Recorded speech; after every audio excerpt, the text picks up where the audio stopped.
Well, first of all, I am happy to be back at my alma mater and also my home, New Jersey. And it's great to see many of you, a lot of you I know and are friends. But this is really special because not only is it the first major exhibition that we bring to Monmouth University as part of the Grammy Museum University affiliation, but it's also important because it's Bruce Springsteen.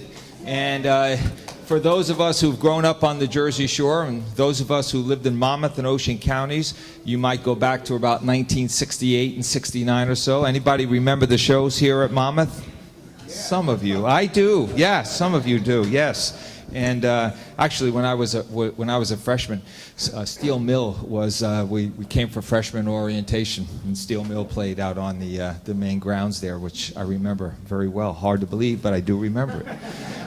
But anyway, this particular exhibit that you see here was an idea that really followed a major exhibition that my old stomping grounds, the Rock and Roll Hall of Fame, put on a few years ago, and then toured and actually came to Philadelphia. Any of you see the Bruce Springsteen exhibit that came to Philadelphia? Some of you did, which was also in Cleveland, maybe a couple of other places as well.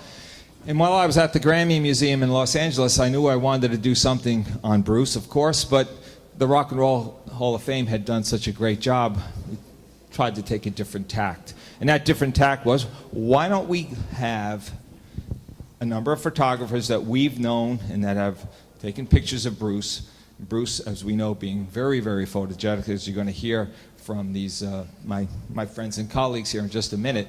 But put together a show that shows the different sides of Bruce Springsteen, not necessarily on stage. You'll notice, I don't think there's one stage shot, maybe one or two stage shots in there. But by and large, the idea was to try and find the hidden Bruce Springsteen, if you will. What does he do? What's that moment look like when he's in the midst of writing? What does Pam Springsteen, who unfortunately couldn't be here today, what's her take on her brother as opposed to Danny's take or Eric's take? And then also we tried to get different points of view, different styles of photographer. Many photographers beyond these guys have shot Bruce Springsteen. Of course, dozens actually. But these guys, in my view, they represent something special, particularly the time frame and also the art behind the photograph. So as much as these are documentary photographs, they're also artistic statements, and as you go through this exhibit, you'll see what I mean. So we started with 1, 2, 3, 4, and Pam, and then we started to see Barry's photos, and we said, you have to join the show. They're amazing. How did we miss you? So he's the latecomer to the group, even though he shot quite early. But he's now part of the show as well. From here, eventually this exhibit will return to Los Angeles, where it will end that show. We're looking for 1 or 2 more stops between then, so as we find out where they go, we will let you know. We have something called this Grammy Museum University affiliation, of which Monmouth was one of the 3rd or 4th affiliates that we had, but now they exist all over the country, and so the idea is to allow an exhibit like this, which is easily framed. You could put this in, let's put it this way, you could put this in on a college campus relatively easy as opposed to artifacts. So we're looking to send this around the country.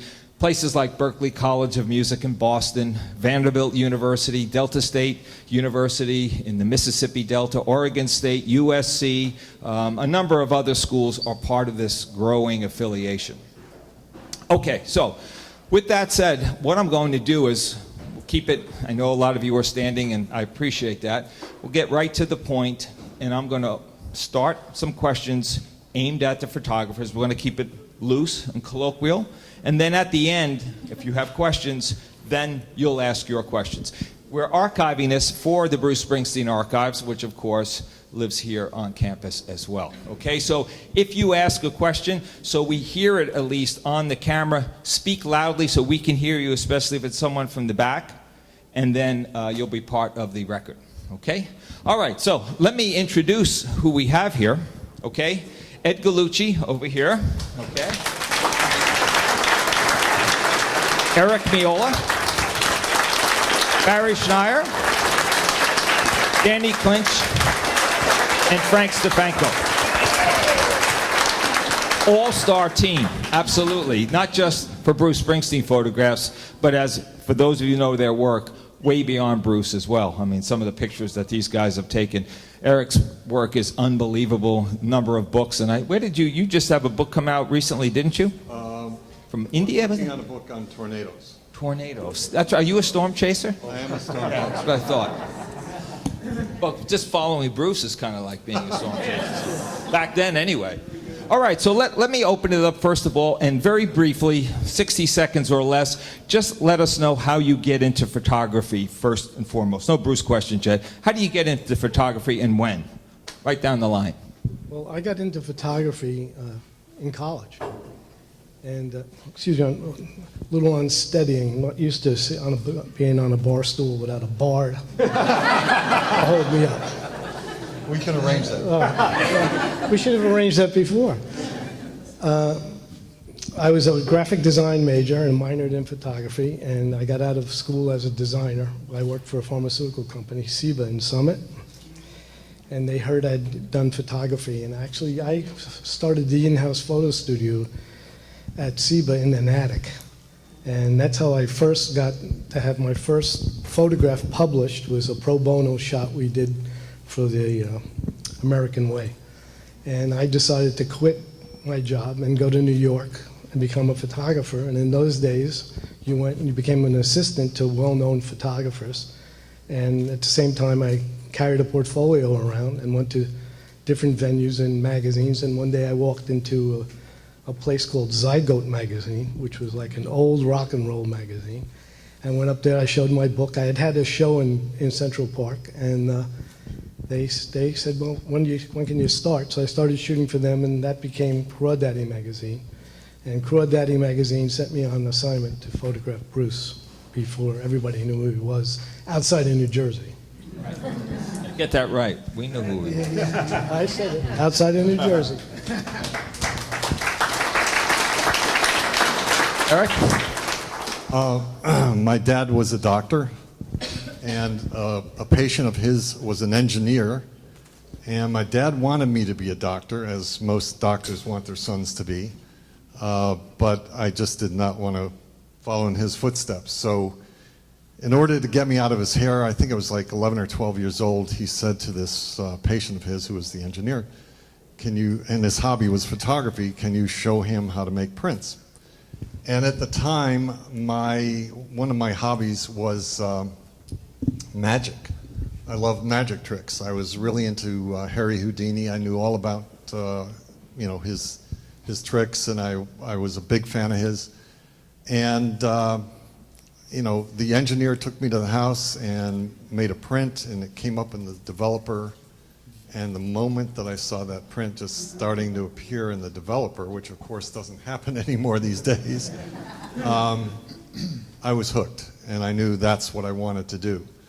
But in those days, there weren't too many schools for photography, so I loved English literature. I went to Syracuse University, got a degree in English literature, but I also studied photography on the side, and moved to New York, assisted a photographer in Manhattan.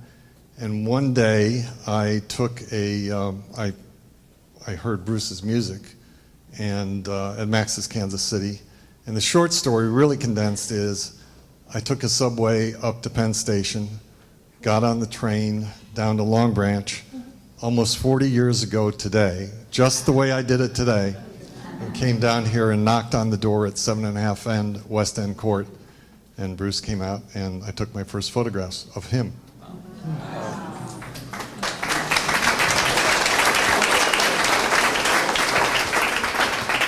I was a student at Emerson College in Boston, and I had interest in becoming a filmmaking major.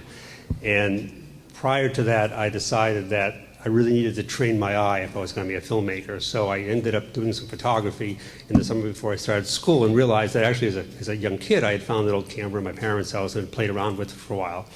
So I ended up just shooting a lot, and what happened was I basically just never put the camera down. I continued to shoot all the time, so that ever through college and afterwards. But my second love had always been music. I'd actually played in the band. I actually did a short stint as being a road manager for a while. I'd always kept very close to the music community in the Boston area. Being part of that community, we were always going out and seeing music all the time. And one day when a friend of mine said, hey, there's this guy playing in this bar, I hear he's pretty good, his name was Springsteen. So he'd only had his first 2 albums at the time, and we listened to him, and I said, yeah, we should check him out. So we went down, we saw him, and I remember the place was full, and I was thinking to myself, who is this guy? Why is he so popular? And it turns out the crowd there had been literally from all over the Northeast that really following him. And at the time, I was photographing for another promoter, a manager named Dick Waterman, who managed Bonnie Raitt and some other acts, and I was shooting her as well as some other people. And I basically called them up and I said, listen, you got to put this guy on in a show. And it was selfish. I wanted to see him again. That was really the motive. And they had set up a show with Bonnie to headline and had no opening act. And they went down and saw Bruce at the bar and said, do you want to open it for Bonnie? And he said, yeah, sure. You know, it was very casual. And that basically, you know, led to me shooting him at the show. And from then on, I, you know, continued to shot music since then.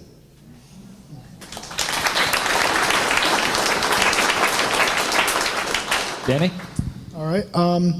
I was growing up, I was always into drawing and painting and a lover of art. My mother was the snapshot queen. She always had a camera in her hand.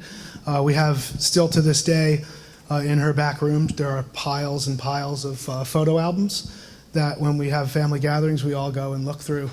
I was also a big music fan, and I won my first LP on the boardwalk in Seaside Heights by spinning the wheel and putting my quarter down, and I chose Born to Run.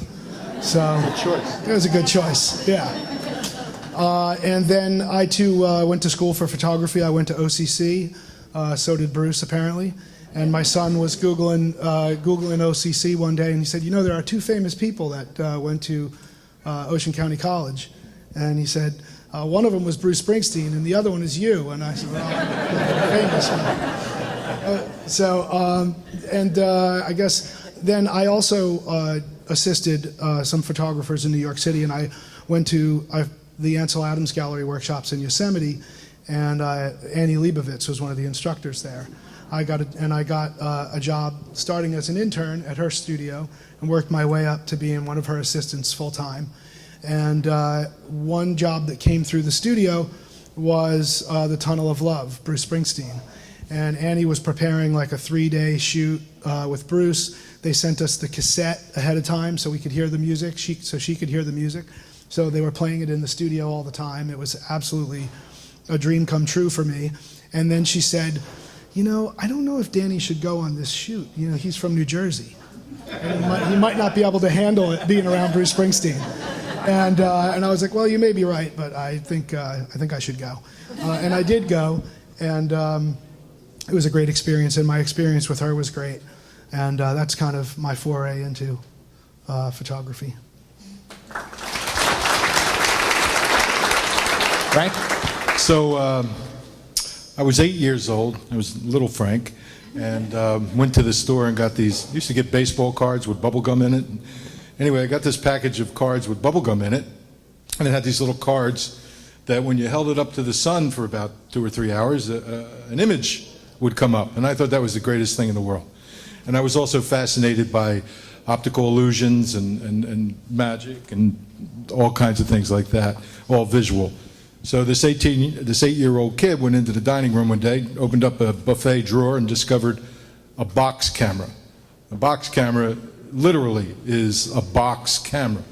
And it was my father's, and I asked him if I could borrow it, and he said, no, you can have it. And he showed me how to load it up with 120-roll film. And I ran out and started taking pictures around the neighborhood in what was then downtown North Camden, New Jersey. And couldn't wait to run to the drugstore and drop them off to get processed. 2 weeks later, run back and get the little pictures and, you know, critique my own work, and then get the camera loaded up again, do it all over again. Well, that was the beginning. That was when I was 8 years old. I never stopped taking pictures. I did take art courses in high school and college, and I just kept shooting away. And the cameras evolved from box cameras to Kodak Brownie cameras to and SCO cameras to, at one point I had a RB67, anybody into photography may know what that is, and now I'm into Canons and, and all the digital equipment that photographers are using these days, and it's just evolved. And but my love of photography, my love of art, never stopped.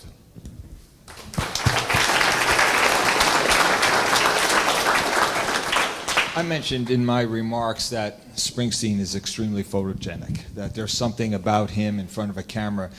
There are a lot of rock stars out there, a lot of musicians, and some it doesn't work quite the same way as it does with Bruce. Danny, I'll throw the question out to you first. What makes him so photogenic? What is it about his essence or his aura that shows up so well when you take a picture of him? I would say that, as a sort of Bruce being a historian of rock and roll music, he studied every rock and roll pose and every person that's ever made a rock and roll pose. And he said himself that he spent many time looking in the mirror at himself trying to figure out what the best kind of thing was, And so I feel like it's that he brings to the table in a way that is like the knowledge of participating in the photo shoot. He's a fan of photography as well and does take photographs himself. And he's always interested in the cameras that I have and which ones I have and why. And he's also just a great collaborator. And for me, when you come into a situation as a photographer, at least in the style that I like to shoot, it's coming into a situation and finding the atmosphere. But, the subject has to give something back to you.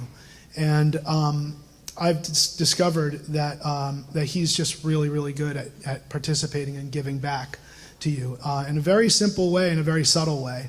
But at the end of the day, it then really translates well into the photograph. Eric, when you shot, and for those of you who don't know, Eric shot, of course, the famous cover, maybe one of the most famous covers in the history of rock and roll, Born to Run. Did you find that to be the case back then? This is 1975 when you're shooting. Was he a collaborator back then, particularly for that shot, for yes. that shoot? Yes, but I think, again, coming back to what Danny said, you have to be prepared. You've got to have a plan. And my background was advertising photography. And what occurred to me was, he was in the midst of, first of all, half the band had left for various reasons. They hadn't quit, but there was a change in personnel. Max and Roy came in. There was the issue going on between John Landau and Mike Appel. And the lyrics had to be written, and he had to go out and do shows, and he had to write the music. And all of that was going on, and I had a very short window. I asked Mike Appel repeatedly to get Bruce in so we could photograph. It kept getting pushed off and pushed off and pushed off. But what I had planned was keep it simple. Shoot against a white background, let them go through all the poses that they were doing on stage in those days, and then plan some alternate shots that the art director can use. I mean, I really planned out like almost a storyboard. So I found a fire escape nearby where we had great shadows, great light, where I could shoot outdoors. And I also turned off the strobes and used the model lights and went to a very grainy film. So when you look through the images, there are a lot of grainy shots, and then there are a lot of crystal clear strobe shot, very sharp images. So I did a whole variation of images. I had them put the caps on, the newsboy caps. Bruce had brought the Elvis button. We went through a lot of changes in clothing, and it was very planned out. But at the same time, it allowed for a lot of improvising on my part as well as Bruce's and Clarence's part. Ed and Barry, you precede 1975, and your colleagues here as well. But you guys helped determine, because some of your early photographs, people outside of Jersey who didn't know him yet start to see this kind of street punk poet kind of thing, and there's something magnetic about the photographs that you shot.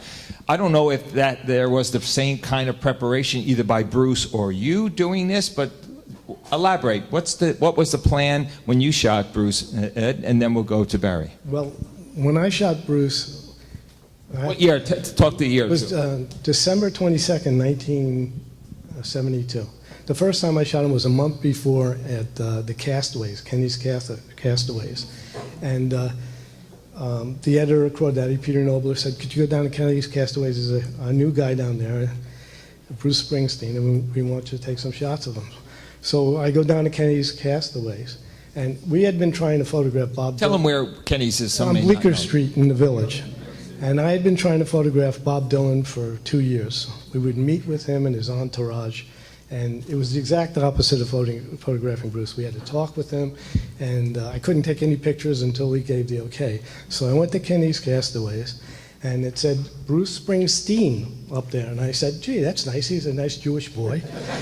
And he's not afraid to show it, as Bob Dylan was really Zimmerman. So I went in there, and I went in there with my girlfriend at the time, and she was, helping me reload and stuff. And there was only 6 people in there, and we were taking pictures. And I shot a couple rolls, and I left. And I said, he's really good. He's really talented. I'm pretty sure we're going to do this again. And about a month later, they called me up to go down to Bradley Beach and photograph Bruce because his album was going to come out. And when I first walked into his little apartment in Bradley Beach, and he was sitting there with his girlfriend at the time and his little beagle and stuff, and he was glad to see us. And I said, boy, this is going to be a piece of cake.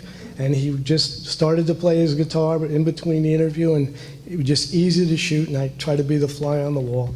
No flash. I shot available light with Tri-X that I pushed and developed in a fine-grained developer. And I didn't want to intrude on it, and he just opened up, and I got the pictures. Barry?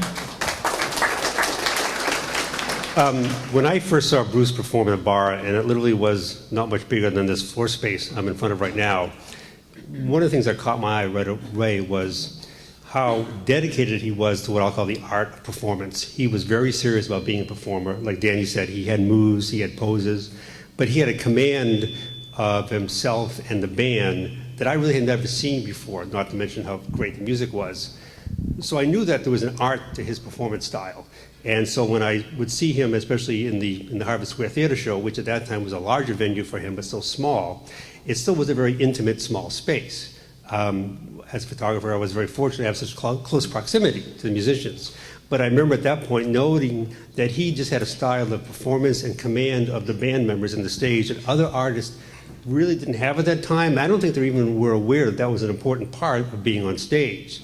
So I made a point of looking for the moments where he was, call it, entertaining and performing for the group and for the audience. I mean, he was wearing his white hat, which was a prop to him.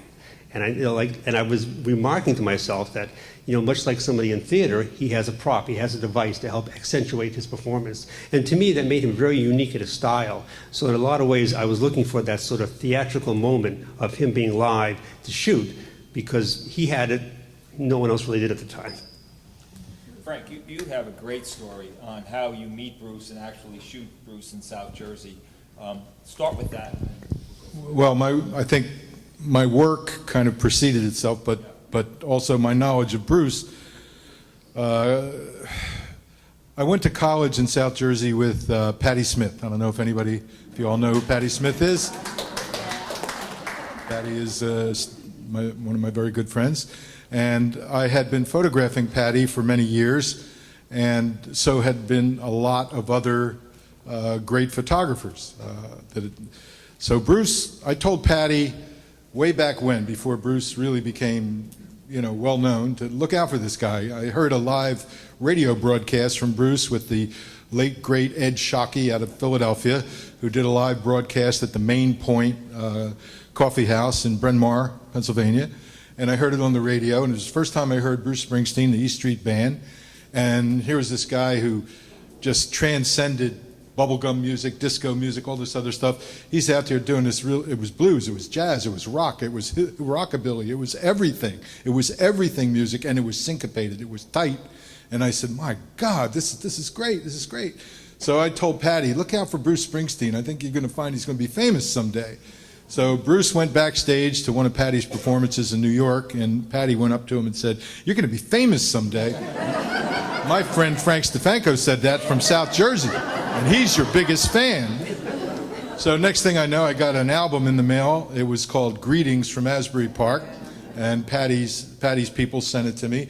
And on the original copy of Greetings from Asbury Park, the postcard actually opened up off the face of the album, and the back of the postcard was there, and I looked and it said, to Frank, my biggest fan, Patty says, signed Bruce Springsteen.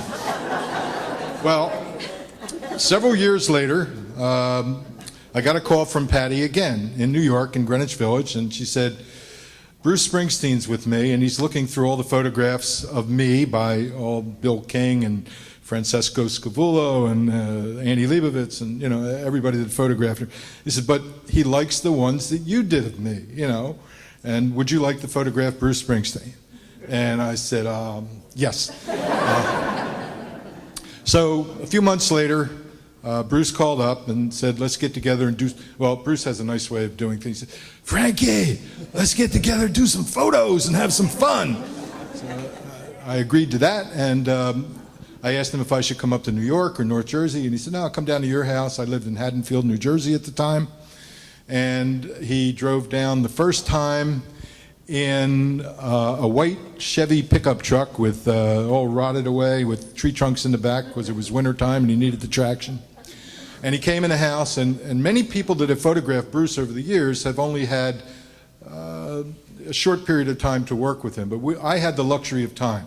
He had come off of Eric's album cover, the Born to Run. There was the litigation with his old manager. It was very, very important for him to get this new album, Darkness on the Edge of Town, right. And it was his whole career, it was on the line. And so everything he did, he took time. If anybody saw the Promise DVD, the making of Darkness on the Edge of Town, you can see how he labored over this album. Well, the photography and the graphics were also part of the package, and it was all important to him. So he came to my house with a paper supermarket bag, and it had some flannel shirts and some jeans and a couple t-shirts, and that was his wardrobe. And we sat down on my sofa. He looked through some of my photos. We talked about family. We talked about music. We talked about everything. We didn't take a picture yet, but we found out that we both had Italian mothers, non-Italian fathers, working class families. We love the Jersey Shore. We're, Danny's from New Jersey. I'm from New Jersey. Bob was from New Jersey. So, it just all clicked. And then we started taking pictures. That weekend, he came all the way down from Homedale, worked at my house, drove home. Next day, came back in a 1960 Corvette, which is on the wall over there, which was his favorite ride. And he said, we shot again all day and all night. Work ethic like you can't believe. The man knew what he wanted, and he worked to get it. The next weekend, he said, can I bring the band down? He came down with the entire E Street band in two gigantic pimp mobiles. One was Stevens and one was Clarence's. And we took some shots around my house, and then I called a friend up who had a luncheonette in East Camden, and I said, I'm coming over with Bruce Springsteen and the E Street Band, do some pictures. He said, yeah, sure. I said, if I ever lied to you, he says, all right, I'll start making the cheesesteaks. So anyway, that was the beginning. That was 1978. We've been friends ever since, and we've done work ever since, and that's my little story.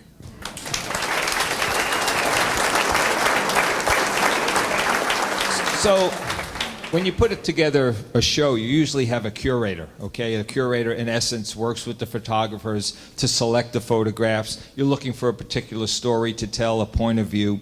But in this case, basically, the idea was to allow each photographer to, and Pam as well, to curate himself or herself, and to select photographs that, after I got done telling them what we wanted to do, the general idea, the general point of view, they went about to select the photographs that comprise the show. So in essence, there's like 7 curators. When you look at your work downstairs there, what was the strategy, so that people can better understand this exhibit, what was the strategy behind the photographs that you selected for your particular part of that show? Danny, start with you. I think that we were actually thinking about. I got a little brief, I guess, which was, we're looking for more behind the scenes, more real type moments, and I love the photograph as a document, and so that was right up my alley. And I thought these sort of captured moments were really what I think we were going for, and I do recall, we talked about really not so much about the live bit, but actually doing, having some stuff that had some atmosphere, and from the different years that I had worked with him as well, because I did stuff for, The Rising, The Devils and Dust.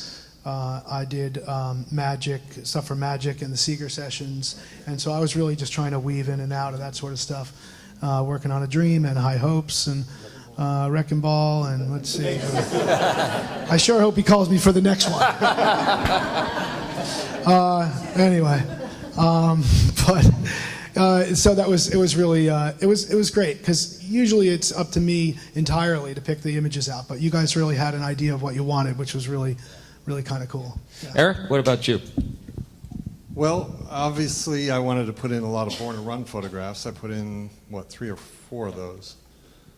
But I think at the time I was working on a book called Streets of Fire, which was obviously one of the songs on Darkness. And I named it that because that song is really about angst. It's really about, in the darkness, I hear someone call my name. And that line stuck with me because, Bruce was going through the lawsuit. He had sort of resolved the lawsuit, but I'd run into Bruce around New York and ask him how things were going, and he was pretty open about it. He, at the time, had lost the rights to a lot of his songs. And there's the law, and there's the reality, but that just did not sit well with him. And he was going through a lot of inner turmoil. And it was, for me, very hard to work with him at that time. First of all, there was a huge physical change. I was used to Bruce with the beard, Bruce with the cap, the Jersey Shore. During Born to Run, there was also a lot of different kind of angst going on. But he was a very up person. He always has been a very up person in a lot of ways. I chose the pictures I chose because in looking at them in retrospect, I saw the degree to which that song was going on in his music. And one photograph in particular where he's sitting on the bed, if you'll notice, that one's called number 2 and there's a number 1. In one photograph he's looking outside the window, the other photograph he's looking inside the window. And I put them, on a spread opposite each other. But to me, Darkness on the Edge of Town was about darkness on the edge of town. He was going through another period of intense turmoil, and yet out of that turmoil, he wrote he was more prolific. He's always been prolific, but probably as prolific as he's ever been. And just as he chose a lot of dark songs for that album, I chose a lot of dark photographs. And I wanted to get him also away from Jersey, and that's why we went on that road trip out west. So that's why I chose what I chose. It's interesting because Born to Run backwards, when Barry was shooting and Ed, he is distinctively New Jersey. But once Darkness comes around, and it's always been said that New Jersey is a microcosm of America, he broadens the vision. The music broadens, and then, yeah, exactly. And then the photographs, what you guys contribute to the look of the album and to the pictures, whether it be promo pictures, whatever, you help contribute to that. So, when you shot, Frank, in in South Jersey. I mean, there was a distinctive, very, very, very different look that you captured, and a point of view and a sensibility than Eric's. Did you have in mind what Eric had shot prior, and were you trying to move away from that, or carry on, or tell a new chapter? What was the philosophy behind your shooting? Well, Eric's cover on Born to Run, I mean, I played, when that came out, I played it over and over and over and over and over so many times, and that was a look of Bruce Springsteen. When he came to me for Darkness, I hadn't heard any of the lyrics, I hadn't heard any of the words. I think it was reflected from when I told you we had this original sit-down, and we talked about family, and we talked about working class heroes, working class family, and Jersey, and that whole thing. That was the image that started going into my mind before we started shooting. And I kind of just looked at the person that was in front of me, and that was who I saw. And so I took these photos that way, very simple, very straightforward, very in your face, very soulful, very real. And fortunately, when he looked at those images, he said that these are the images that best reflect the characters that I'm writing about in Darkness and also subsequently in The River. Nice. Barry, when you shot Bruce, you were shooting him live. What were the challenges of shooting him live back then? And I wonder, for those of you who have also shot him live later on, if the challenges were the same. It's a good question. We actually were talking earlier about it. Obviously, like we were shooting in film, which has its limitations. And luckily, at that point, I had been shooting a lot of other artists live, so I had a sense of what you could get, on stage and what you couldn't get. And we would do this thing with what's called pushing the film to its extreme. And I had done some experimentations with different film processes, so I knew what I had to work with on that end. But what's interesting is you also had a limited amount of light on the stage as well. I mean, I think literally in one of the shows it was maybe, a couple of spotlights and a little light on stage. So a lot of times it's really looking for that moment when you have enough light, one, to get the photo, and two, the light then has to become part of the photograph as well. I mean, a lot of photography, a lot of great photographs, maybe people aren't aware when they see it, but a big part of the photograph is the source of light itself and how it plays in the subject. So knowing I had to work with that in a theatrical setting. And then again, having that to work with, and then just looking for the moment when he's in that, I'll call him that zone of performance, where he's connecting with the band, he's connecting with the audience. To me, being really the highlight of him live, kind of looking for those few elements together and trying to find that moment where it clicks. And hopefully when his face is also not in front of the microphone. Ed, when you're shooting him way back in 72, 73, did he have a sense of photography back then? Did you get a sense that he knew what to do in front of a camera? It sounds, from talking to you and what you've said thus far, it was just a very casual thing. You were the fly on the wall. It was casual until he started to play, because I went back to West Long Branch and they were practicing in a garage, and it was the beginning of the East Street Band. And when they started to play, he had all the moves down and all the looks that he has now, and because he was so into the music.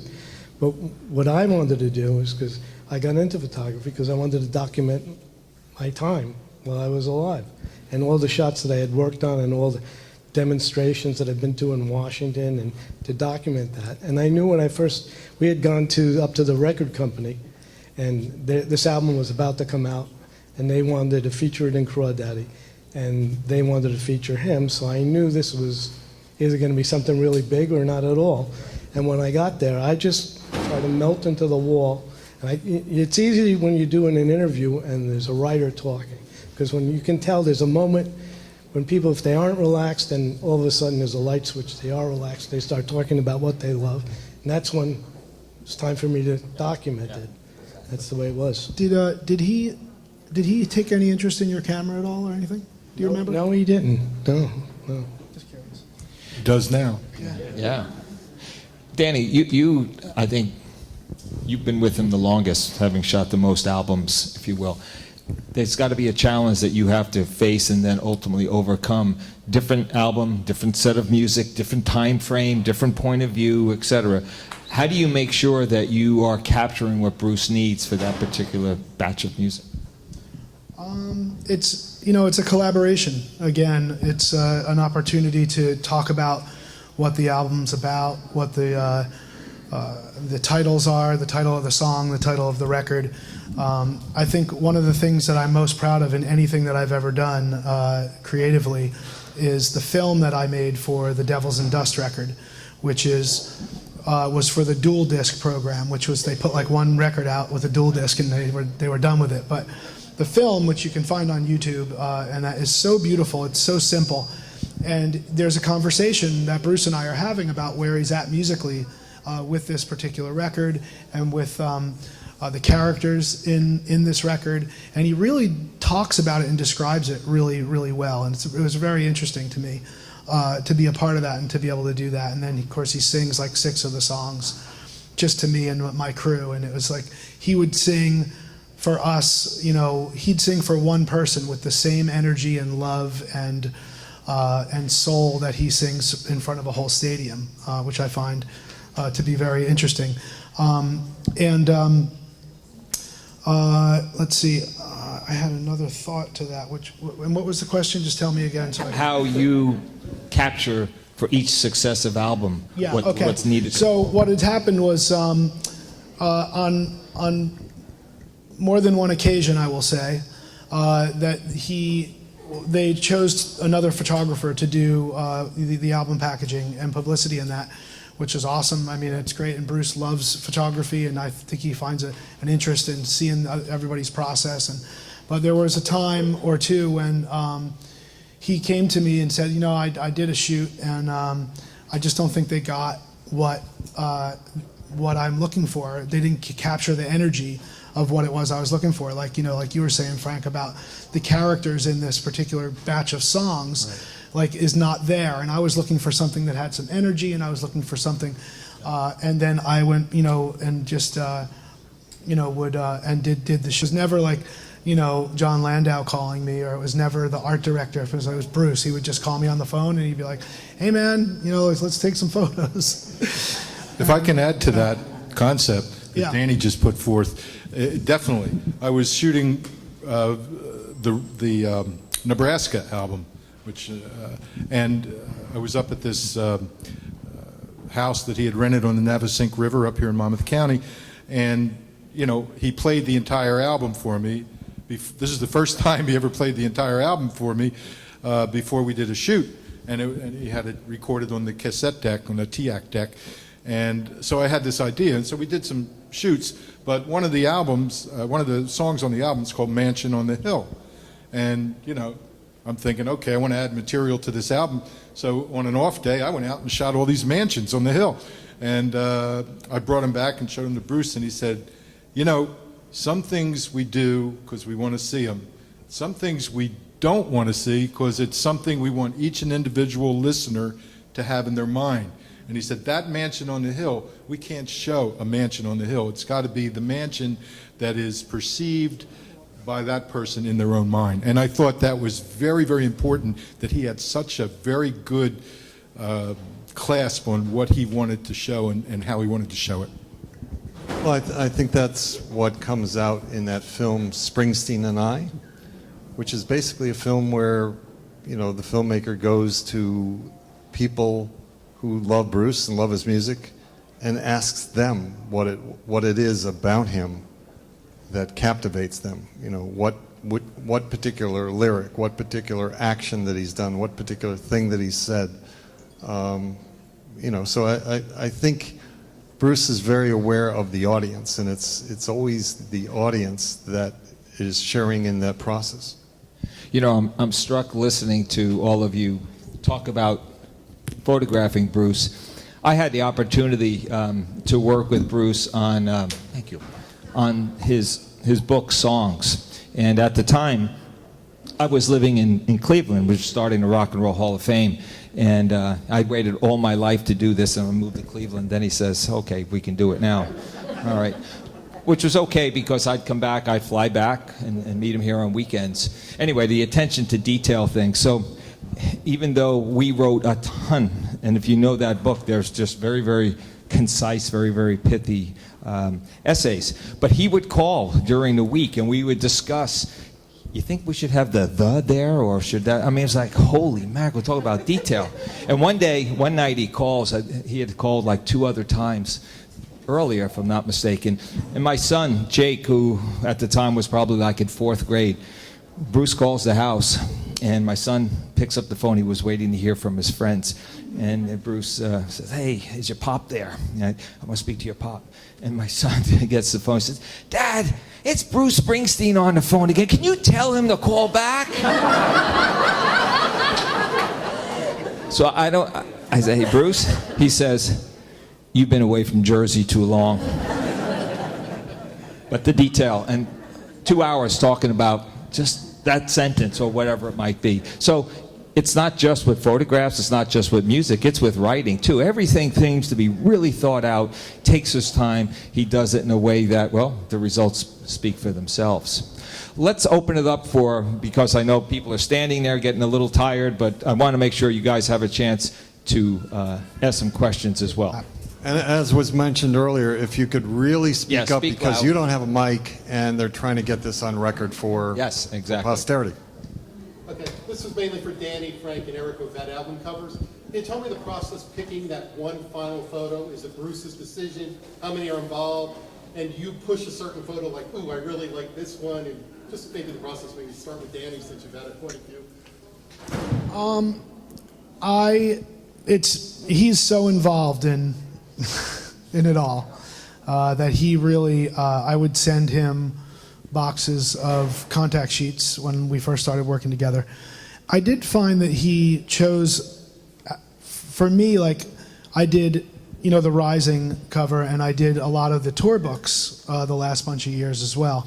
And I'm an experimenter, so like I'm shooting with my Leica, and I'm shooting with my Hasselblad, which is a square format, and then I have this strange Widelux camera, and then I have these old plastic 50s cameras that I would like double expose and leave the shutter open, and you'd get weird. And I'd just throw it all out there and say, here's. And if if you're familiar with the tour books, he was very involved, and he chose a lot of really adventurous images, like High Hopes, for example. That image on the cover is that old plastic camera that I held open the shutter and had my assistant press the flash a couple of times. And I was like, wow. I mean, it was so amazing.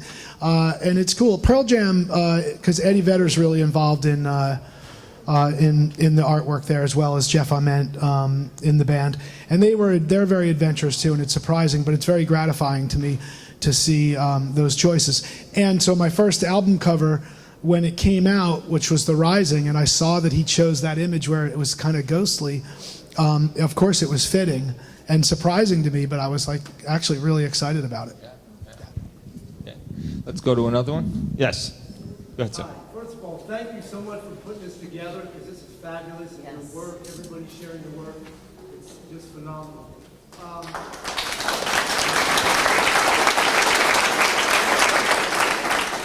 My question's for Ed, because upon coming in and starting and working my way across the room here, I encountered Ed's work first. And the innocence that you can see and the purity, I think it was masterful how you shot it without a flash. Like you said, I'm no expert on any type of photography, but I think you captured that. And my question is this: did you ever have any subsequent conversations with him about that early work, and did he ever convey that to you? Actually, I was very remiss about it. I didn't send him any. First of all, it was Crawdad Daddy was printed on a newspaper, and when I saw the photographs on the newspaper, I said, "Oh boy!" It was like one step up from a Xerox, and I didn't follow up. At the time, I was getting lots of assignments, and I mean, after I photographed Bruce, I photographed Muhammad Ali, and then they got me to Paul Simon. I just kept going and going. And by the time I thought of catching it up, and I said, "Boy, he's going to really hate these pictures when he sees them in Crawdad Daddy." And I didn't contact him about it. But when I shot him, I knew he knew that I was getting the picture because he would smile at me and stuff. I'm like, yes, sir. I was going to ask this of all the photographers. What's your favorite picture that you've taken of Bruce and why? Go ahead, Bear. You want it? Sure. Okay. The photograph I took of Bruce that I liked was him sitting at his kitchen table because he was very relaxed. He was singing Burning Ring of Fire, and he was having such a good time. And they had just finished lunch, and I had to move a bunch of ketchup bottles and stuff out of the way. And then I went to move the celery, and he said, "Oh, leave the celery in." I said, "Yeah, that's a good idea." So I left the celery in. That was my favorite photograph. Go ahead, right down the row. You have a question, Frank? Did you say? Oh, yeah, it was. Yeah. Go ahead. Well, I think it varies, month to month, year to year, when you look back on the photographs. It's not always the same image necessarily. But if I had to choose one, it would be the frontispiece in Darkness on the Edge of Town, in which Bruce is up against a window in silhouette. And you barely know that it's him. There was just something about that with those lyrics that really spoke to me. Bear? Sure. A couple come to mind. There's one I have that's a color shot, and back then shooting live performances with color slide film was a big challenge, so you sometimes could only work with a little bit of light and hope that shapes the photo. And I have one where his back is to me, and he's playing the guitar, and his hair is just silhouetted along the side down along the camera. And I remember that he was warming up and beginning to do New York City Serenade. But so there's just a hint of him in the photo, and that's one, I like it as a photograph. But there's another one where, again, we were talking earlier about the challenges of live photography back then. Sometimes you were shooting with a very slow shutter speed, so you knew you might be getting a little bit of blur in the photo, so you wanted to work with the blur. And there's one where the band is all facing one way and he's facing the other way, and he's just turned like he's turning and facing the band. There's just a little bit of a blur, and his eyes are over at me, and you can just tell that there's energy going on at the same time that the band is playing. And it's one of those situations where to Danny's point a lot about, sometimes when the images aren't perfect, where the little imperfections really bring out the beauty in the photograph.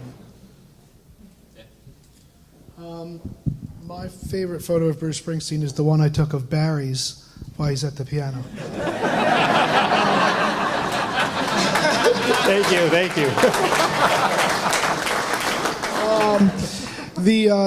I would have to say, and I agree with what Eric was saying about the idea of they change all the time, but I have to say my photograph of Bruce that I took during the Devils and Dust record, which I didn't do the cover of, but I shot this when I was doing that film I was talking about earlier, where he's got the acoustic guitar and the harmonica rack, and it was a moment for me as a photographer and someone who loves music and grew up in New Jersey, and I'm looking through my Hasselblad, and I look through, and damn it, there's Bruce Springsteen on the other end, and I'm the guy who was invited to his house to take the photo, and I couldn't believe it. It was like a seminal moment for me, and it gives me goosebumps even just talking about it.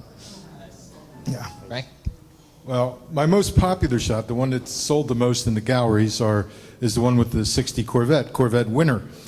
But my favorite is a shot called Frank's Barbershop.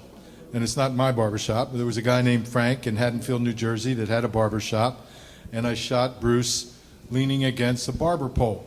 And he is no longer alive, the barbershop is no longer there. The barber pole I saw on eBay is in auction right now. What?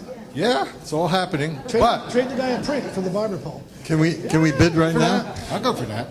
Anyway, the shot of Frank's Barbershop was my favorite. Why? And I've explained this a few times in different galleries when I've done some talks. Here's Bruce Springsteen in a leather jacket and his flannel shirt, what else, leaning against a barber pole in front of a barber shop with that Al Pacino Dog Day Afternoon hair, Yep. This is defiance. He's not going in that barbershop to get his hair cut, but he's leaning against the barbershop pole. In the barbershop window, there's also 3 images of Bruce Springsteen in that image. Most people don't even know this, but there's the straight up image of Bruce looking right at you. There's a reflection of Bruce in the chrome part of the top of the barbershop pole, and there's also an image of him in the glass window of the barbershop. On the shelf of the barbershop, there's a little Catholic porcelain missal, which reflects his, his religion. And in the other side of that shop, there's just a hint of a surfboard. It was a surfboard shop. Nobody even knew that. And most people don't even recognize that that was what it was. But and then, of course, number 7 at the top of the barbershop.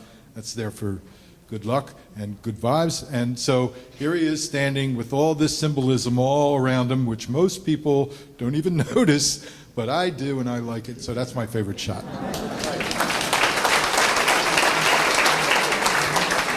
Anyone else? One more question? Yes.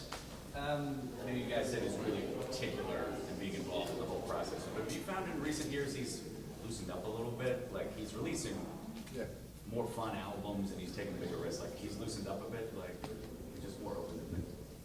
He's more accessible. I think he's more accessible. You see him out on the street. You see him. There used to be a lot of restrictions in photographing him. A lot of restrictions in what was, what's put out or what's talked about. I think he doesn't have to guard himself closely anymore because he's now an icon. Anybody else? Okay. I think it's a bell curve process. You start out here and you become more and more aware of photography and its power and the possibilities of you being involved in it as part of that process. And it gets up to here where, you agonize over every word and every photograph. And, if you're Bruce, you're able to pull it off. But then he's going through this period where he's a lot more relaxed about things and a lot more open to things. And all for the better. Well, on behalf of everyone here, and actually Bruce Springsteen fans everywhere, thank you for the great work that you've done.